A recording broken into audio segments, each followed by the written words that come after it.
Você está cansado da pobreza? Seus problemas acabaram! Ou quase isso. Hoje eu vou te falar 5 erros que as pessoas pobres cometem e que você não deve, obviamente, cometer.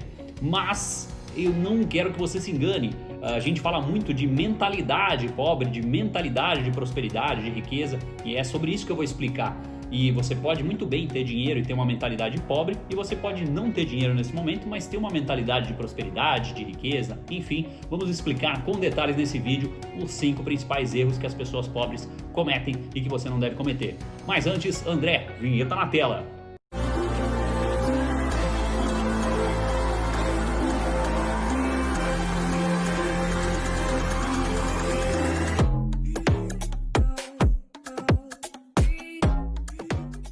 Sapequinhas do meu Brasil, antes de começar o vídeo, tenho que te pedir, deixa já seu like, se inscreve aqui no canal se você ainda não é inscrito, ativa as notificações para ser avisado quando tiver vídeo novo. Isso ajuda o canal a crescer e me mostra que você realmente está interessado nesse tipo de conteúdo.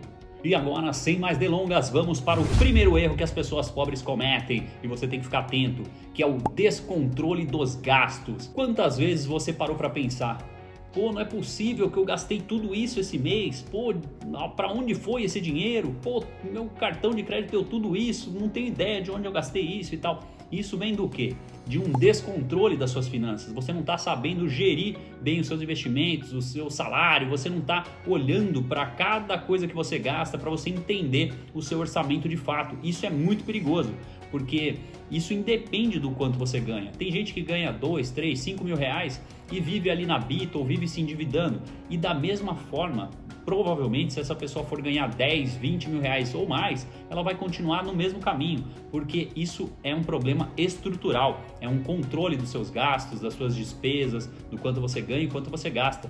Então, geralmente a pessoa vai simplesmente adaptando o seu padrão de vida, mesmo que ela vá ganhando mais.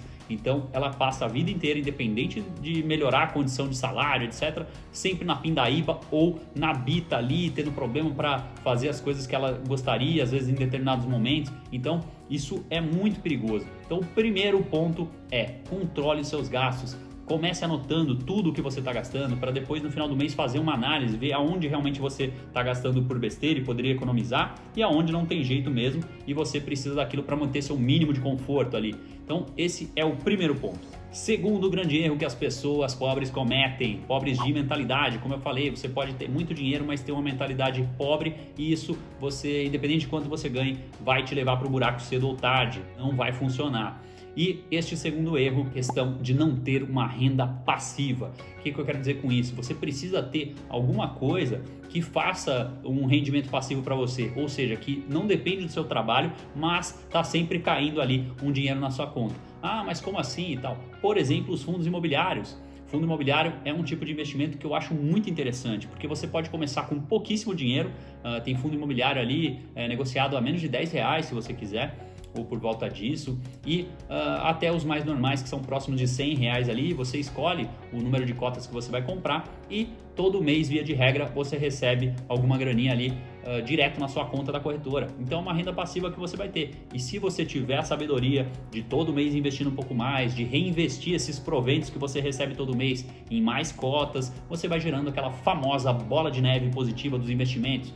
E com isso, quanto mais o tempo for passando, maior vai ser essa sua renda passiva. Porque se em algum momento você precisar dela, como uma renda extra, ou mesmo lá na frente, pode ser que seja até sua renda principal, você está trabalhando em cima disso pouco a pouco. Então os fundos imobiliários talvez seja a dica mais relevante para ter sempre uma renda passiva. Comece já, estude esse mercado, veja as opções possíveis e comece a aportar em fundos imobiliários se você achar que faz sentido para você. Embora é importante dizer que é uma renda variável, então não use como reserva de emergência. Fundo imobiliário é um investimento que exige, claro, uma consciência grande, porque vai sempre existir um risco ali, assim como as ações, embora ele tenha em média 1/3 da volatilidade das ações, mas não dá para ignorar esse risco. No pico da crise do Covid, por exemplo, a gente teve uma queda enorme dos fundos imobiliários. Na média ali foi em torno de acho que uns 35%, mas teve fundo imobiliário caindo mais da metade. Então, muito cuidado com isso. Realmente é uma questão que precisa ser estudada, você precisa olhar com carinho os fundos que você vai investir e mesmo assim saber que existe esse risco da cotação variar bastante. Então é uma fonte de renda passiva para o futuro, mas você tem que fazer boas escolhas para não tomar muitos sustos e sempre focando no longo prazo, porque você sabe que esses movimentos de subida e descida das cotas vão acontecer. Terceiro erro muito comum: comprar por impulso. Muitas vezes você vai perceber uma pessoa que ao longo da vida conseguiu ter um aumento de patrimônio, né? Uma junção ali de patrimônio interessante. Dificilmente essa pessoa fazia muitas compras por impulso. Ela tende a pensar mais antes de fazer qualquer compra. E isso é muito importante. Sempre que você for comprar alguma coisa, se faça pelo menos 2 perguntas. Eu realmente preciso disso? E a segunda, eu realmente preciso disso agora, neste momento? Então, se você puder adiar um pouco aquilo, ou mesmo fazer uma pesquisa de preços, né, que às vezes já te dá um desconto enorme, você descobre aquele mesmo produto ou aquele mesmo serviço que você queria por um valor muito menor, e às vezes até por um serviço ou produto exatamente igual ou muito próximo ou equivalente. Então, muito cuidado com comprar por impulso, isso acaba te levando para o buraco na sua vida financeira.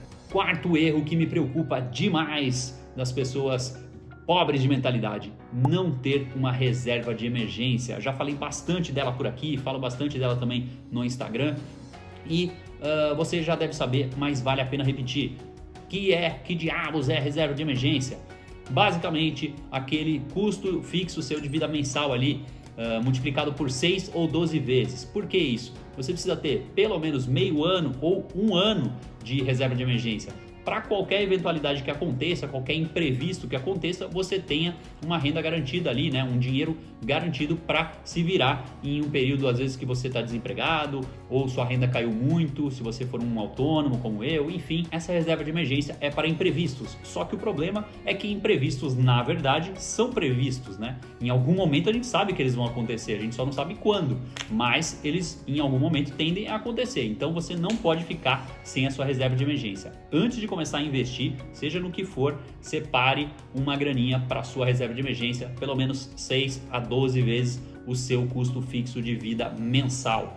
E lembrando que isso não é uma coisa importante você pensar na rentabilidade de onde você está deixando essa reserva de emergência. Claro que eu não estou falando para você deixar debaixo do colchão, mas deixe, por exemplo, uma conta monetizada, um CDB de banco confiável que pague 100% do CDI e que tenha liquidez diária. Isso é muito importante. Não adianta colocar num CDB que seu dinheiro vai estar preso ali. Se numa emergência você precisar, não vai ter como pegar aquele dinheiro. Então tem que ser um CDB que pague pelo menos 100% do CDI, que vai seguir mais ou menos a taxa Selic, e um pouquinho abaixo, mas bem próximo, e liquidez diária. Se você precisar de uma emergência, você precisa poder tirar esse dinheiro naquele mesmo dia, ou no máximo em D+1, né, um dia depois. Então, muito cuidado com isso, tá? Reserva de emergência não é para se preocupar com a rentabilidade do negócio, e sim liquidez e segurança. E por último, um erro muito comum, eu mesmo inclusive já caí nesse erro, sapequinha,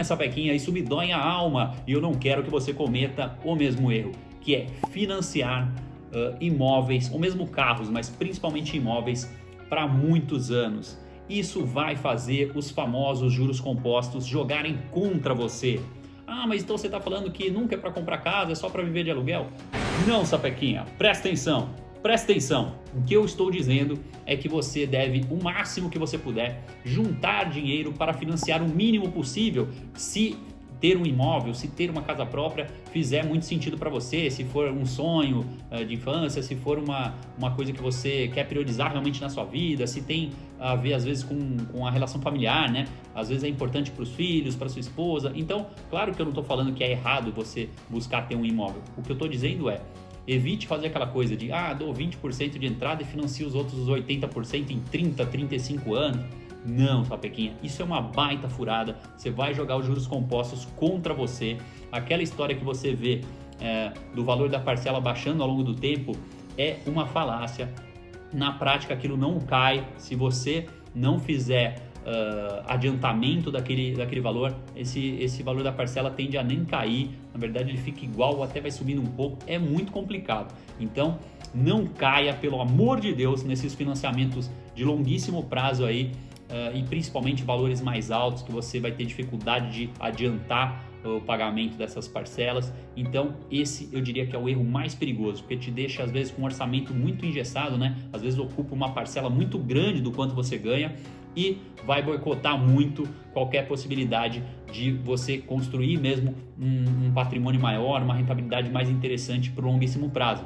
Lembrando que, na maioria dos casos, o imóvel vai, na verdade, só valorizar conforme a inflação. Às vezes a gente tende a achar que o imóvel pode conseguir uma enorme valorização, e em alguns casos até pode, mas via de regra ele vai apenas corrigir pela inflação.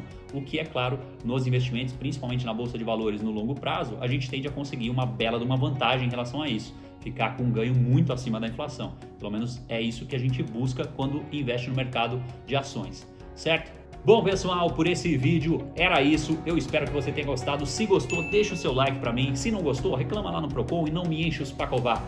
Mas eu espero que você tenha realmente aproveitado esse vídeo, esse conteúdo. E é isso, nos vemos no próximo vídeo. Não existe atalho. Até a próxima.